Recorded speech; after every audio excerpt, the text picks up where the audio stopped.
তুই এটা নিয়ে যাই বাইজা খাই গে।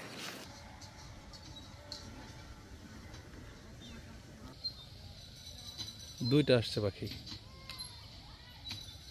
একটা ভিতরে থেকে খাইতেছে, একটা এখানে। অর্ধেকের বেশি ফল ওরাই খাইছে। এটা মানে বাচ্চা। এই যাও কে, কিছু বলুম না, খাও। সম্পা চলে গেছে, ওই যে ওটা, ওটা বাচ্চা তাই না? এগুলো এখন হারভেস্ট করার সময় হয়ে গেছে গা।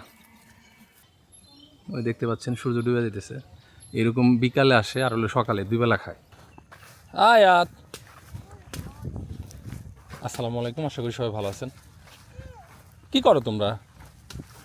ফুল কাটো, আসো। আজকে আমাদের সেই সূর্যমুখী ফুলগুলো সব আমরা কেটে ফেলতেছি।